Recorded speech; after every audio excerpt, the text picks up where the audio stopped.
নমস্কাৰ, আপোনালোক সকলোকে মোৰ ইউটিউব চেনেল আছাম এক্সাম কৰ্ণাৰলৈ স্বাগতম জনাইছোঁ।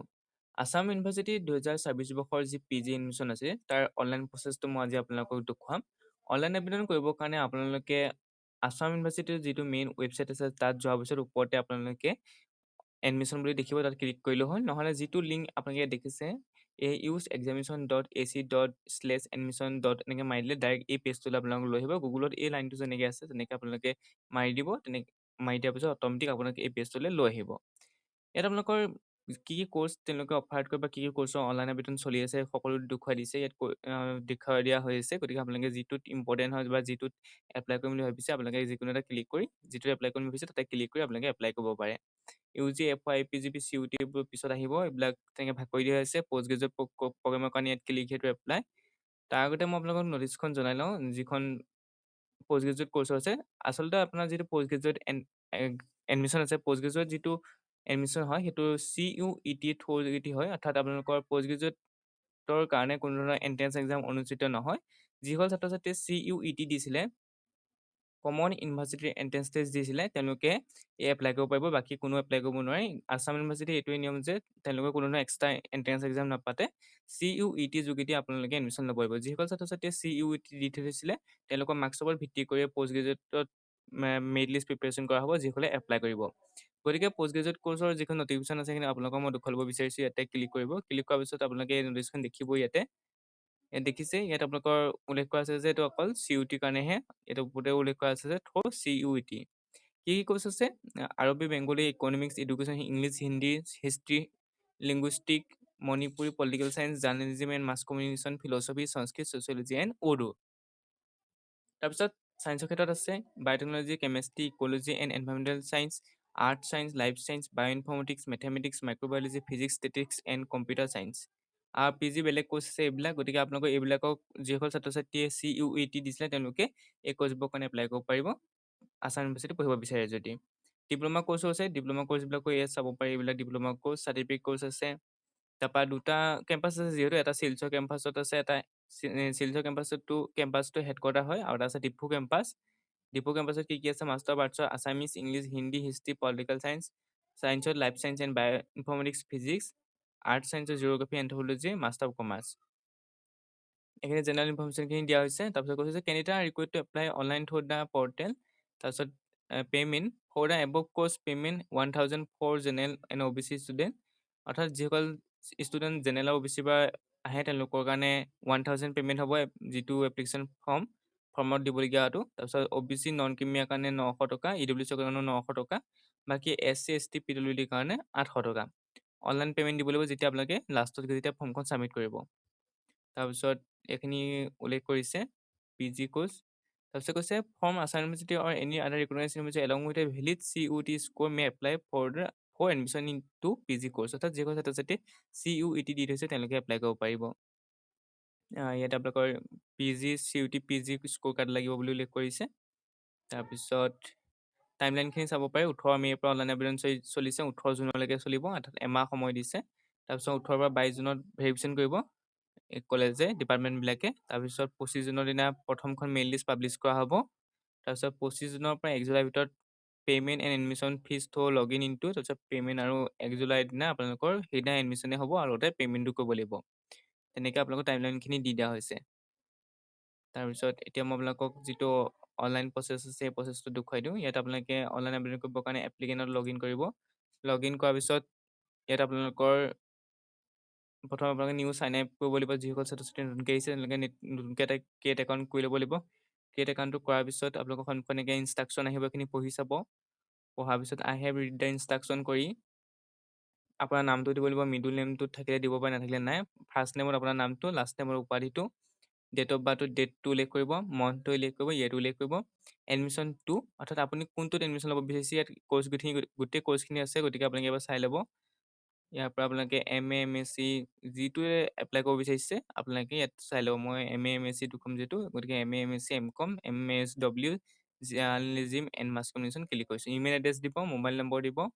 তাৰপৰা পাছৱৰ্ড নিজে এটা পাছৱৰ্ড ক্ৰিয়েট কৰিব, কনফাৰ্ম পাছৱৰ্ড কৰিব। তাৰপৰা এণ্ড এটা ভেৰিফিকেশ্যন বিল' কৰি পেলাই আপোনালোকে I have read the instruction agree time condition কৰি পেলাই আপোনালোকে ৰেজিষ্টাৰ বাটনটো ক্লিক কৰিব। ৰেজিষ্টাৰ বাটনটো ক্লিক কৰাৰ পিছত আপোনালোকৰ যি ইমেইল আছে, ইমেইললৈ অ'টিপি যাব, অ'টিপি দিয়াৰ পিছত ছাবমিট কৰিব, ছাবমিট কৰাৰ পিছত এটা এপ্লিকেশ্যন নম্বৰ পাব।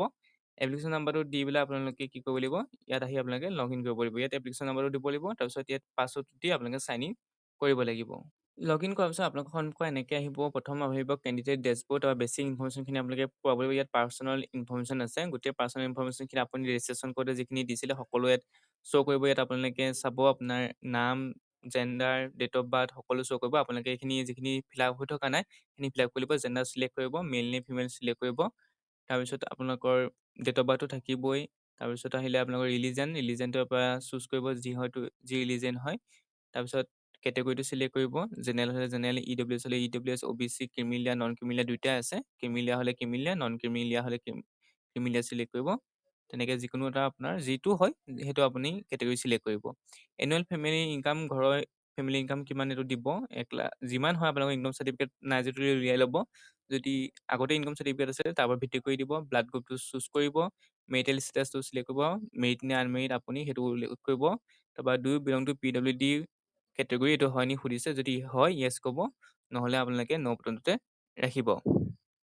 তাৰপিছত আহিলে আপোনালোকৰ ID প্ৰুফ দিবলৈ। ইয়াত আপোনালোকৰ ID প্ৰুফৰ ক্ষেত্ৰত আপোনালোকে আধাৰটোকে দিব। আধাৰ বা পেন কাৰ্ড, মোৰ আধাৰ বা ভোটাৰ ID বা তেনেকৈ উল্লেখ কৰিব। আধাৰ দিলে বেছি ভাল। আধাৰ বুলি উল্লেখ কৰিব ID প্ৰুফৰ ঠাইত। তাৰপিছত নাম্বাৰটো উল্লেখ কৰিব, আধাৰ নাম্বাৰটো। সেই দুটা আপোনালোকে ID প্ৰুফত দিব। আধাৰ তাৰপিছত আধাৰৰ নাম্বাৰটো দিব লাগিব। তাৰপিছত আহিলে আপোনালোকৰ ফটো এণ্ড ছিগনেচাৰ। ফটো একপি দিব লাগিব। আপোনালোকৰ পাছপৰ্ট চাইজ ফটোকপি 150ৰ পৰা 300 কপিৰ ভিতৰত হ'ব লাগিব। আপোনালোকে চুজ ফাইল কৰি ফটোকপি লৈ পেলাই আপোনালোকে আপলোড কৰিব লাগিব। তেনেকৈ ছিগনেচাৰো আপোনালোকৰ 30 KB হ'ব লাগিব মেক্সিমাম, তাতকৈ বেছি হ'ব নালাগিব। গতিকে চাইজবিলাক আপোনালোকে চাই ল'ব, যাতে তাতকৈ বেছি নহয় সেইটো মনত ৰাখিব, নহ'লে আপলোড নহ'ব। আপলোড কৰোঁতে ভালদৰে চাই ল'ব।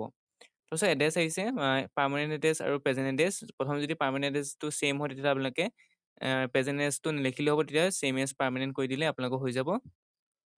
গতিকে প্ৰথম পাৰ্মানেণ্ট এড্ৰেছটো ফিল আপ কৰি ল'ব। এড্ৰেছ লাইনত আপোনালোকৰ গাঁওখন নামটো দিব, পোষ্ট অফিচ দিব, PS দিব, সেই সকলো উল্লেখ কৰিব। এড্ৰেছ লাইন নিদিলেও হ'ব, ষ্টাৰ মাৰ্ক দিয়া নাই। চিটি উল্লেখ কৰিব, আমাৰ ডিষ্ট্ৰিক্টটোৰ নামে উল্লেখ কৰিব। কাণ্ট্ৰি, ষ্টেট, ডিষ্ট্ৰিক্ট চিলেক্ট কৰিব, পিনক'ডটো দিব। এইখিনি দিয়াৰ পিছত আপোনালোকে যদি প্ৰেজেণ্ট এড্ৰেছ আৰু পাৰ্মানেণ্ট এড্ৰেছ ছেম হয় তেতিয়া আপোনালোকে কি কৰিব, টিক কৰি দিব। ছেম এজ এ পাৰ্মানেণ্ট কৰি টিক কৰি দিব। টিক কৰি দিয়া মাত্ৰকে দুইটা ছেকশ্যন ফিল আপ হৈ যাব। তাৰপৰা পেৰেণ্ট এণ্ড গাৰ্জেন ইনফৰমেশ্যন, তাৰপিছত মোবাইল নম্বৰ এটা ৰিকুৱাৰ্ড বুলি কৈছে। যদি মাৰ নামটো উল্লেখ কৰিব, মিছ উল্লেখ কৰিব। মাৰ আগৰ যিটো টাইটেল সেইটো মিছ উল্লেখ কৰিব, নামটো দিব। মাদাৰ অকুপেশ্যন হাউচ ৱাইফ বুলি লিখি ৰাখিব যদি হাউচ ৱাইফ হয়। তাৰপৰা দেউতাৰ নামটো উল্লেখ কৰিব। তাত আপোনালোকে ফাদাৰ্ছ নেমত আপোনাৰ লেট চেট চব পাই যাব, তাতে আপোনালোকে চাব। লেটটো পাব যদি দেউতাৰ নাই বা আছে, তাত সকলো আছে ডেজিগনেশ্যনখিনি। অকুপেশ্যনবিলাক উল্লেখ কৰিব। মোবাইল নম্বৰ যিকোনো এটা দিব লাগিব আপোনালোকে। আপোনাৰ ABCD ID আছে না, ABCD ID আছে যদি ABCD ID-টো উল্লেখ কৰিব। নাই যদি ক্লিক সেইটো ক্ৰিয়েট বাটনটো ক্লিক কৰি আপোনালোকে ABCD ID-টো ক্ৰিয়েট কৰিব লাগিব। Local guardian if any, local গাৰ্জেনৰ ক্ষেত্ৰত আপোনালোকৰ যদি ঘৰৰ মা দেউতাৰ নামেই দিলেই হয়। ইয়াত আপোনালোকৰ মা বা দেউতাৰ নামটো দিলে উল্লেখ কৰিব। তাৰপিছত ষ্টাৰ মাৰ্ক দিয়া নাই, তথাপি দি দিব আপোনালোকে লোকেল গাৰ্জেনৰ নামটো। এইখিনি আপোনালোকে ফিল আপ কৰি ল'ব। মোবাইল নম্বৰটো ৰিকুৱেড, গতিকে মোবাইল নম্বৰ লাগিব। যিকোনো এজনৰ মোবাইল নম্বৰ হ'লেও হ'ব, দেউতা বা মাকৰ মোবাইল নম্বৰ এটা আপোনালোকে ইয়াত দিব লাগিব। গতিকে আপোনালোকে এই ডিটেইলছখিনি ভালদৰে পূৰাব। তাৰপিছত আহিলে আপোনালোকৰ SS ইকুইভেলেণ্ট ইনফৰমেশ্যন। ইয়াত আপোনালোকৰ ৰোল নম্বৰটো উল্লেখ কৰিব, SS ৰোল নম্বৰ। তাৰপিছত এক্সামিনেশ্যন কোনটো চনত আপোনালোকে পাছ কৰিছিলে, SS সেইটো উল্লেখ কৰিব। যিটো চনতে আপোনালোকে SS পাছ কৰিছে সেইটো উল্লেখ কৰিব। তাৰপিছত আদাৰ ইনফৰমেশ্যন আছে যে ষ্টেট লাষ্ট বৰ্ড ইউনিভাৰ্চিটি, অৰ্থাৎ আপুনি লাষ্ট ক'ৰ পৰা পাছ কৰিছিলে সেইটো সুধিছে যে কি পাছ কৰিছে। যিহেতু এতিয়া আপুনি পষ্ট গ্ৰেজুৱেটত নামভৰ্তি কৰিব, হয়তো আপুনি গ্ৰেজুৱেশ্যন কমপ্লিট কৰিছে। গ্ৰেজুৱেশ্যন কমপ্লিট কৰিলে যিহেতু পষ্ট গ্ৰেজুৱেটত নামভৰ্তি কৰিব পাৰে। গতিকে আপুনি ক'ৰ পৰা পাছ কৰিছে উল্লেখ কৰিব। আছাম ইউনিভাৰ্চিটি পৰা যদি পাছ কৰিছে আছাম ইউনিভাৰ্চিটি লিখিব। যদি আছাম ইউনিভাৰ্চিটি নহয় বেলেগৰ পৰা আপুনি গ্ৰেজুৱেশ্যন কমপ্লিট কৰিছে, তেতিয়াহ'লে আপোনালোকে তাৰ পৰা বৰ্ডটো চিলেক্ট কৰিব। যদি বেলেগ হয় আপোনালোকে আদাৰত ক্লিক কৰিব। আদাৰটো ক্লিক কৰিলে আপোনালোকৰ নেম অফ ইউনিভাৰ্চিটিৰ নাম দিব লাগিব। নেম অফ ইউনিভাৰ্চিটিৰ নামটো দিব। তাৰপিছত ৰেজিষ্ট্ৰেশ্যন ইয়েৰটো দিব, কোন চনত আপোনালোকে সেই কলেজখনত নামভৰ্তি কৰিছিলে। যিহেতু যি চনতে আপোনালোকে হায়াৰ ছেকেণ্ডেৰী দিয়ে সেইটো চনতে আপোনালোকৰ যিহেতু BA BSc নাম লগায়, গতিকে সেইটো ইয়ে হ'ব ৰেজিষ্ট্ৰেশ্যন ইয়ে। আৰু মাইগ্ৰেশ্যন ইয়ে অৰ্থাৎ কোন চনত আপুনি পাছ কৰিছে। 2023 চনত আপুনি নামভৰ্তি কৰিলে 3 বছৰ পিছত পাছ কৰিব, গতিকে আপোনালোকে 26 চনত পাছ কৰিছে এনেকৈ উল্লেখ কৰিব। তাৰপিছত do you have any intervening gap, আপোনাৰ কিবা গেপ আছে নি সুধিছে। যদি গেপ আছে গেপ পিৰিয়ডটো উল্লেখ কৰিব বছৰত। তাৰপিছত কিহৰ কাৰণে গেপ আছে সেইটো উল্লেখ কৰিব লাগিব। যদি গেপ নাই নিদিব, গেপ নাথাকিলে আপোনালোকে উন্নতে ৰাখিব। বহুতে সুধে যে গেপ চাৰ্টিফিকেট ক'ত পায়? গেপ চাৰ্টিফিকেট আপোনালোকে ক'ৰ্টত এপ্লাই কৰিব লাগিব। ক'ৰ্টত গ'লে আপোনালোকৰ গেপ চাৰ্টিফিকেট উলিয়াই দিব। তাৰপিছত আহিলে আপোনালোকৰ এডুকেশ্যন ডিটেইলছ দিবলৈ আপোনালোকে যি বেছিক ডিটেইলছ আছে সেইখিনি দিয়াৰ পিছত আহিব এডুকেশ্যন ডিটেইলছ দিবলৈ। ইয়াত উল্লেখ কৰিছে যে যিসকল ছাত্ৰ-ছাত্ৰী 6th চেমিষ্টাৰত আছে তেওঁলোকৰ ৰিজাল্ট অহা নাই তেওঁলোকেও এপ্লাই কৰিব পাৰিব। পিছত কিন্তু আপোনালোকে কি কৰিব পাৰিব ফাইনেল মাৰ্কশ্বিটখন কিন্তু আপলোড কৰিব লাগিব। ইয়াত কৈছে specialisation subject please select major specialisation honours যদি আছে। গতিকে ক্লাছ 10ৰ পাছ বুলি থাকিব, কিন্তু পাছ বুলি থাকিব। এইটো যদি এপিয়াৰিং হৈছে ৰিজাল্ট অহা নাই তেতিয়া এৱৰ্ডেড বুলি দিব, যদি ৰিজাল্ট আহিলে পাছ বুলি দিব। ৰিজাল্ট এৱৰ্ডেড আহিলে কিছুমান বস্তু দিব নালাগে, ইয়াত আপোনালোকৰ ফিল আপ কৰিব নালাগে। যদি পাছ কৰিছে কিন্তু গোটেইখিনি ফিল আপ কৰিব লাগিব। ইয়াত আপোনালোকৰ ডিভিজনটো দিব, ডিভিজন কি পাইছিলে এইটো উল্লেখ কৰিব। ৰিজাল্ট এৱৰ্ডেড দিয়া মতে ইয়াত আপোনালোকৰ এইটো ভৰাবলৈ নাহে দেখিছে, কিন্তু মই যে পাছ বুলি কৈ দিওঁ এতিয়া আহি যাব। গতিকে আপোনালোকে যি হয় দিব। ইয়াত আপোনালোকে BA BC যি কৰিছিলে ইয়াৰ পৰা উল্লেখ কৰিব। ইয়াত আপোনালোকৰ সকলো উল্লেখ আছে।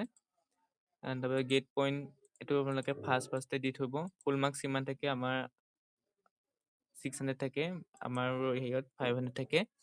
অপটেন মাৰ্ক কিমান পাইছে সেইটো উল্লেখ কৰিব। মই এনেই দেখুৱাবৰ কাৰণে এনেই এটা ভৰাই দিছোঁ আপোনালোকক।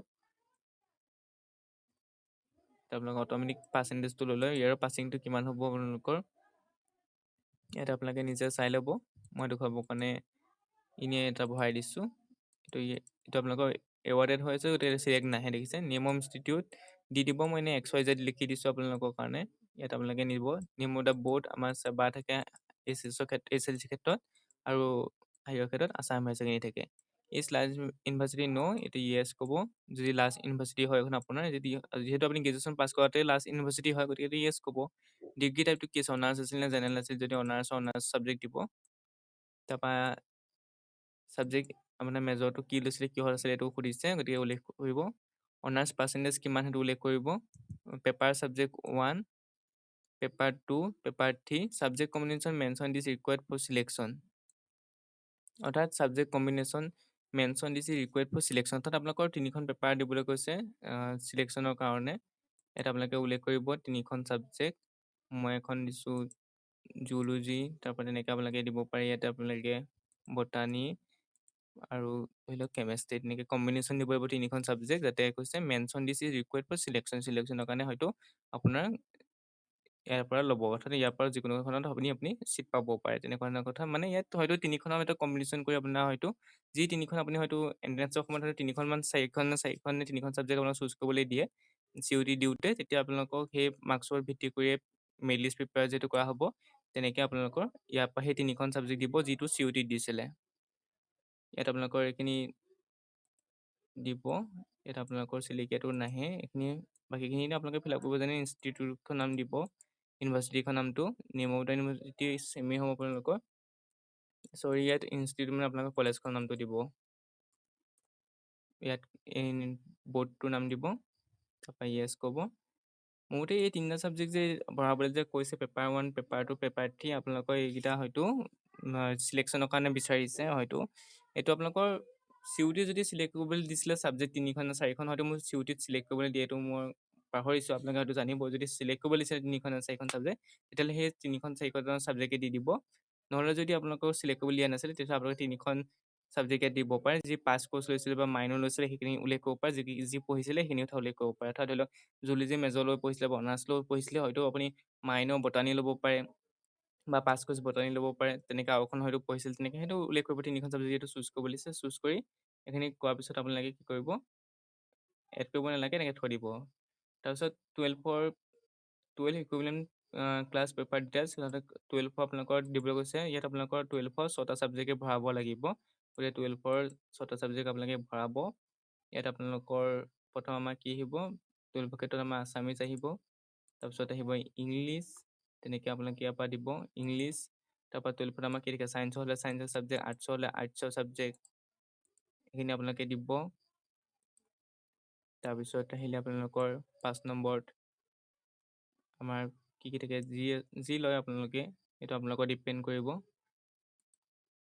তাৰপিছত 6 নম্বৰখন 5 নম্বৰখন দিলোঁ, 6 নম্বৰখন আপোনাৰ 4th ছাবজেক্ট দিব। ইয়াত 6 নম্বৰত যিটো আমাৰ কাউণ্টৰ 4th ছাবজেক্ট যি হয় আপোনালোকে উল্লেখ কৰিব আপোনালোকৰ 4th ছাবজেক্টখন।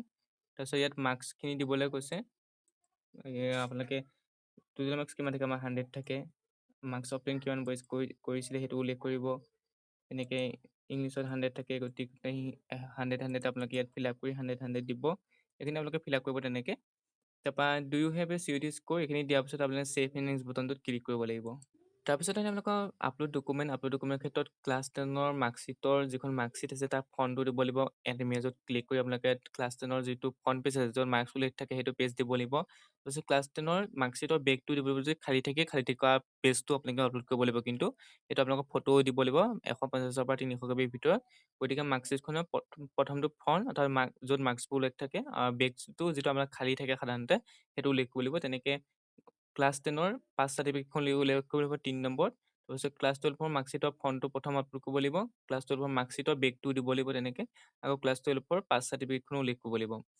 BSc মাৰ্কশ্বিট, এতিয়া ধৰি লওক আপুনি 6th চেমিষ্টাৰ এক্সাম দিছে কিন্তু ৰিজাল্ট অহা নাই, তেতিয়া আপুনি 5th চেমিষ্টাৰ মাৰ্কশ্বিটখন আপলোড কৰিব লাগিব। 5th চেমিষ্টাৰ মাৰ্কশ্বিটৰ ফ্ৰণ্টটো আপলোড কৰিব লাগিব। তাৰপিছত 5th চেমিষ্টাৰ মাৰ্কশ্বিটৰ বেকটোও আপলোড কৰিব লাগিব। যদি আপোনাৰ 6th চেমিষ্টাৰ ৰিজাল্ট আহিলে তেতিয়াহ'লে আপুনি 6th চেমিষ্টাৰ মাৰ্কশ্বিটৰ ফ্ৰণ্টটো, তাৰপিছত 6th চেমিষ্টাৰ মাৰ্কশ্বিটৰ আপোনালোকে বেকটো আপলোড কৰিব লাগিব। তাৰপিছত চিইউটি স্ক'ৰ কাৰ্ডখনো আপুনি আপলোড কৰিব লাগিব। এইখিনি আপলোড কৰিব লাগিব। তাৰপিছত আহিলে আপোনালোকৰ আপলোড আদাৰ ডকুমেণ্ট ক্ষেত্ৰত ৰেজিষ্ট্ৰেশ্যন চাৰ্টিফিকেট দিব লাগিব। যদি আছে দিব, নাথাকিলে নালাগে। তাৰপৰা ইয়াত ষ্টাৰ মাৰ্ক দিয়া নাই যিহেতু। তাৰপৰা 10 ক্লাছ ইকুইভেলেণ্ট এডমিট কাৰ্ড, আপোনালোকৰ ডেট অফ বাৰ্থৰ কাৰণে আপোনালোকৰ 10ৰ যিখন এডমিট কাৰ্ড আছে সেইখন উল্লেখ কৰিব লাগিব, ইয়াত ভৰাব লাগিব। যদি এডমিট কাৰ্ডত ডেট অফ বাৰ্থ উল্লেখ নাই তেতিয়াহ'লে আপোনালোকে চাৰ্টিফিকেটত যি উল্লেখ আছে চাৰ্টিফিকেটখন দিব পাৰে।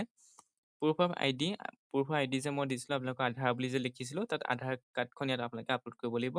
তাৰপিছত এইখিনি মাইগ্ৰেশ্যন চাৰ্টিফিকেট বা ৰেজিষ্ট্ৰেশ্যন চাৰ্টিফিকেট নিদিলেও হয় কাৰণে ষ্টাৰ মাৰ্ক দিয়া নাই, গতিকে আপোনালোকে সেইখিনি দিয়াৰ পিছত ছেভ ইন নেক্সট বুটামত ক্লিক কৰিব। ক্লিক কৰাৰ পিছত আহিলে আপোনালোকৰ প্ৰগ্ৰেম চিলেকশ্যন। ডকুমেণ্ট আপলোড কৰাৰ পিছত আহিলে আপোনালোকৰ প্ৰগ্ৰেম চিলেকশ্যন। ইয়াত আপোনালোকে প্ৰগ্ৰেমটো চিলেক্ট কৰিব, কোনটো কাৰণে আপুনি এপ্লাই কৰিব বিচাৰিছে। ইয়াত আপোনালোকে চিলেক্ট প্ৰগ্ৰেম উল্লেখ কৰিব। ইয়াত আপোনালোকৰ ছাবজেক্টটো বিচাৰি ল'ব, কোনটো ছাবজেক্টৰ কাৰণে আপুনি এপ্লাই কৰিব বিচাৰিছে। সকলো ছাবজেক্ট আছে, ইয়াত আপোনালোকে চাই ল'ব। ইয়াত মই আপোনালোকক দেখুৱাব পাৰিনে যিকোনো এটা ছাবজেক্ট লৈ লৈছোঁ। মই আপোনালোকৰ লাইফ চায়েন্সটো মই বিচাৰিছোঁ। লাইফ চায়েন্সটো দেখা নাই ইয়াত। Master of science, anthropology, commerce, life science and bioinformatics ডিপাৰ্টমেণ্টটো আহিব আপোনালোকৰ। Life science and bioinformatics Diphu, অৰ্থাৎ আপুনি কোনটো কেম্পাছত পঢ়িব বিচাৰিছে এইটো উল্লেখ কৰিব কৈছে যে আপুনি কোনটো কেম্পাছত বিচাৰিব, শিলচৰ নে ডিপু। যদি ডিপু হয় ডিপু চিলেক্ট কৰিব, শিলচৰ হ'লে শিলচৰ। এইটো কৰি আপোনালোকে এড কৰিব পাৰে প্ৰগ্ৰেম চিলেকশ্যনৰ ক্ষেত্ৰত। তাৰপিছত হয়তো আৰু আপোনালোকে প্ৰগ্ৰেম চিলেক্ট কৰিব পাৰে। ইয়াত আপোনালোকৰ এইটোৱে নহয় যে এটাই চিলেক্ট কৰিব পাৰে, হয়তো আপুনি 2-3টাও চিলেক্ট কৰিব পাৰে। হয়তো তাৰ পে'মেণ্টটো বাঢ়ি গৈ থাকিব। এই দুটা আপোনালোকে চিলেক্ট কৰাৰ পিছত এনেকৈ I have read button click কৰাৰ পিছত ছেভ ইন নেক্সট বুটামটোত ক্লিক কৰিব। ক্লিক কৰাৰ পিছত আহিব আপোনালোকৰ ইয়াত কৈছে যে CUET paper details, life science and বায়'ইনফৰ্মেটিক্সত আপুনি কিমান পাইছে সেইটো উল্লেখ কৰিছে। ছাবজেক্টটোৰ নেম, টোটেল অপটেন স্ক'ৰ কিমান পাইছে, আপুনি চিইউটি স্ক'ৰ কিমান পাইছে আপুনি উল্লেখ কৰিব। এইটো আপোনালোকে দিয়াৰ পিছত ইয়াত কৰাৰ পিছত ছেভ ইন নেক্সট বুটামটোত ক্লিক কৰিব। ছেভ ইন নেক্সট বুটামটোত ক্লিক কৰাৰ পিছত ইয়াত আছে final submit and pay' online 2000 দিব লাগিব, অৰ্থাৎ 1000কৈ আপোনালোকে উল্লেখ কৰিব লাগিব। গতিকে আপুনি যদি দুইটা কেম্পাছ তাতে এপ্লাই কৰিম ভাবিছে তেতিয়াহ'লে পে'মেণ্টটো এক্সট্ৰা হ'ব। Final submit and pay' online click কৰিলে আপোনালোকক যিটো পে'মেণ্টৰ পেজ আছে সেই পেজটোলৈ আপোনালোকক ডাইৰেক্ট লৈ যাব। লৈ যোৱাৰ পিছত আপোনালোকে ইয়াত পে'মেণ্টটো কাৰ্ড দি কৰিব পাৰে। ক্ৰেডিট কাৰ্ড বুলি উল্লেখ কৰিছে, ক্ৰেডিট কাৰ্ড নহয় ডেবিট কাৰ্ড দিব। ডেবিট কাৰ্ড উল্লেখ কৰি কাৰ্ড নাম্বাৰটো মন এক্সপায়াৰী ডেট দিব পাৰে। নহ'লে আপোনালোকে QR কোডটো ক্লিক কৰা মাত্ৰকে মেক পে'মেণ্ট কৰাৰ পিছত আপোনালোকে QR কোডটো লৈ যাব, বা কেছ UPIও আছে, অৰ্থাৎ গুগলো আছে। গুগলত আপোনালোকে কেছটো প্ৰচিডটো পে'মেণ্ট কৰিব পাৰে, নহ'লে কেঞ্চেল কৰি পেলাই আপোনালোকে QR কোডো দিব পাৰে।